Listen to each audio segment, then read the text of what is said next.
Olá, galerinha! Eu me chamo professora Amanda Tietri. Vocês estão bem? Espero que estejam em casa, bem, né? Protegidos, para logo nós estarmos de volta às nossas atividades normais, nas nossas escolas, matando a saudade da professora, dos colegas. Enquanto isso, vamos tendo nossas aulas de casa, estudando das nossas casas. Por isso, hoje eu trouxe para vocês uma videoaula sobre contos. E eu quero iniciar contando para vocês um trecho da história A Bela e a Fera. Era uma vez um comerciante que morava com a sua filha, uma moça muito bonita, e seu nome era Bela. Voltando de uma viagem onde havia levado mercadorias para vender, o comerciante viu um castelo enorme, com um jardim de lindas flores, e resolveu levar uma rosa para Bela. Quando ele colheu a rosa daquele jardim, uma fera apareceu, uivando, zangada, dizendo: "Você não deveria ter mexido no meu jardim, e por causa disso terá que ser o meu prisioneiro para sempre." O comerciante pediu perdão, dizendo que era apenas um presente para sua filha. Mas a fera não queria saber daquela história. Era muito furiosa. O mercador então pediu para que a fera deixasse ele pelo menos se despedir da sua filha. E assim ele foi. Chegando em casa, contou tudo para Bela e chorou, muito triste, porque a sua filha ficaria sozinha no mundo. Vendo o desespero do pai, Bela pediu para ir com ele, para que pudesse falar com a fera. O comerciante então ficou desesperado. Não iria adiantar. Mas Bela tanto insistiu que o pai a levou com ele. Chegando ao castelo, Bela disse para a fera que deixasse o seu pai ir embora. Afinal, ele já estava tão velho, cansado, doente, e ela mesma ficaria no lugar do pai. A fera então concordou e o pai de Bela pôde ir embora, muito triste, para sua casa. Os dias foram se passando naquele castelo e os dois, Bela e Fera, foram convivendo. E embora a fera fosse muito feia, ela era boa e gentil com Bela. E os dois, juntos, liam livros, conversavam, até brincavam no jardim. Ficaram amigos, tão amigos que um dia a fera deixou Bela ir visitar o seu pai. E assim a menina fez. Visitou o pai, matou um pouco da saudade e voltou para o castelo. Na volta, entrou correndo pelo saguão para encontrar a fera. Mas ao avistá-la, percebeu que a fera estava muito doente. Muito doente. E Bela ficou assustada. Disse assim: "Fera, não morra, fera. Estou aqui. Eu estou aqui. E eu te amo." Assim, beijou o rosto da fera. No mesmo instante, uma transformação aconteceu com a fera. E no lugar daquela aparência terrível, foi surgindo o rosto de um lindo príncipe. Bela então ficou encantada. O príncipe contou para ela que uma bruxa a havia enfeitiçado e que aquele feitiço só acabaria e ele só voltaria ao normal com um beijo de amor. Que bela história, não é? Se vocês não conhecem, procurem um livrinho, né? Ou procurem assistir. Tem um filme, A Bela e a Fera. Procurem assistir com os pais de vocês, que vocês vão gostar bastante dessa história. Então, A Bela e a Fera é um conto clássico da nossa literatura, certo? Como característica dos contos, existe um ensinamento, nessa história. Existe um ensinamento pra gente quando a gente ouve essa história. Então eu queria refletir um pouquinho com vocês hoje sobre esse ensinamento que traz o conto A Bela e a Fera. Ele vem nos ensinar que muito mais importante do que a aparência física é aquilo que nós somos como pessoas, né? Quando diz assim que a Bela era boa, a Fera, perdão, era boa e gentil com a Bela. Vejam que no início a Bela tinha medo da aparência dele, que era feia, que era horrível. Mas com o passar dos dias, convivendo, aquela fera era boa, era gentil, era legal com a Bela. E aí ela deixou de ter medo e acabou cultivando o sentimento de amor por aquela fera. Assim nós devemos ser pessoas boas, gentis, para que os outros enxerguem em nós não apenas a nossa aparência física, mas o que nós somos. Se eu sou boa com os meus colegas da escola, se eu sei respeitar o meu pai e a minha mãe, se eu sei ser educada com a minha professora, isso é o que mais importa nas nossas vidas. Então, esse é o ensinamento que essa história traz pra gente no dia de hoje. Devemos ser pessoas boas e gentis, porque isso conta muito mais do que a nossa aparência, ok?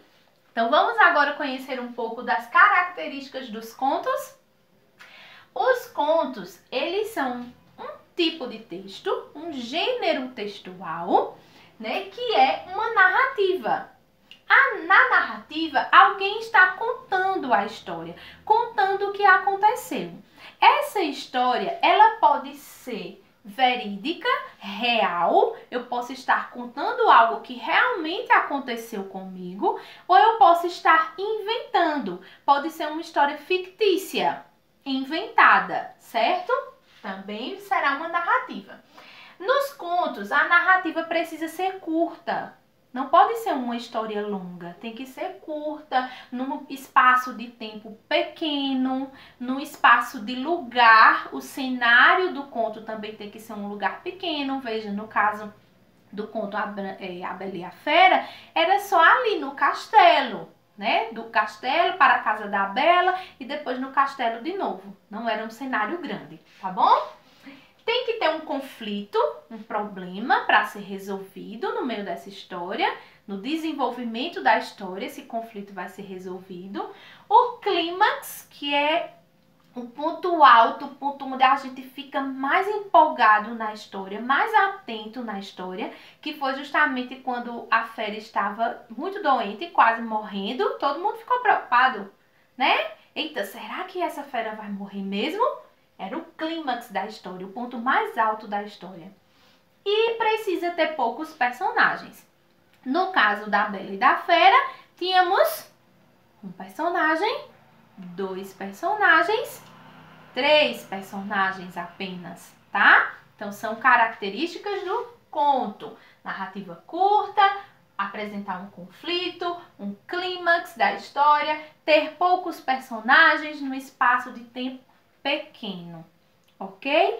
Os contos mais conhecidos, eles são de 2 tipos. Os contos de fadas, né, como A Bela e a Fera, A Cinderela, um conto de fadas bastante conhecido, que nós já ouvimos muito enquanto crianças. Chapeuzinho Vermelho, A Branca de Neve e os 7 Anões. Quem nunca ouviu essas histórias da mamãe, da vovó ou da professora? Ou pegou um livrinho lá no cantinho da leitura, né? Muitos dos livrinhos que tem no cantinho da leitura da sua escola são contos de fadas.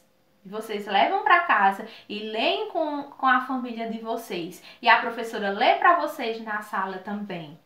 Outro bem conhecido lá em cima, Os 3 Porquinhos. Quem nunca ouviu essa história, Os 3 Porquinhos? Então, esses contos de fadas são, né, um tipo de conto. Um outro tipo de conto é chamado de conto fantástico. Os contos fantásticos trazem na história um personagem ou um objeto que tem características assim, como o nome mesmo diz, fantástico, sobrenatural, incrível. Superpoderes, como os heróis que voam, né? Tem a capacidade de voar, ou um objeto que fala, então coisas fantásticas, capacidades fantásticas, tá? Esses são os tipos de contos. Os contos de fadas e os contos fantásticos. Então, agora, eu quero falar também para vocês um pouquinho sobre encontros vocálicos. Na verdade, nós vamos fazer uma revisão, tá? Vocês já estudaram sobre esse assunto. Os encontros vocálicos é o encontro de duas vogalzinhas numa mesma palavra, né? Na mesma palavra, duas vogais juntas, a gente chama de encontros vocálicos. Vamos dar alguns exemplos? A palavra mãe. Mãe. O A e o E juntinho. A palavra mamão. O A e o O juntinho naquela mesma sílaba. É um encontro vocálico. Subia. O menino subia. Esse ia é um encontro vocálico, né? Exemplos de encontros vocálicos. No texto A Bela e a Fera, aparecem muitos encontros vocálicos. E eu coloquei alguns aqui para vocês. Nós vamos fazer uma análise juntos desses encontros vocálicos, tá? Que podem ser de 3 tipos. Então, os encontros vocálicos podem ser de tongo, é quando tem duas vogais juntinhas numa mesma sílaba. Um exemplo, mãe, que eu falei, né? Pai, subia, são de tongos. Hiato é quando tem duas vogais, porém, quando separamos as sílabas, essas vogais vão ficar em sílabas separadas, em sílabas diferentes. Então, a gente diz que é um hiato. Um exemplo, a palavrinha saúde. Saúde. O U fica separado, então a gente chama isso de hiato, tá? E um tritongo é quando 3 vogais estão juntas na mesma sílaba. Elas não vão se separar. Um exemplo é se eu disser assim para vocês. A minha mãe enxaguou os pratos. Enxaguou. Esse uou, que vai ficar numa mesma sílaba, na última sílaba, enxaguou, ele é um tritongo, porque são 3 vogais que ficam na mesma sílaba, ok? Vamos ver essas outras palavrinhas que tem lá no texto A Bela e a Fera. Primeira palavra, viagem. Eu separei aqui já com uns tracinhos para ficar mais fácil. A gente, quando vai separar, né, ó, viagem. Percebem que o A fica sozinho? Eles se separam. O I e o A são 2 vogais que ficam em sílabas separadas. Então, nós temos aqui um hiato.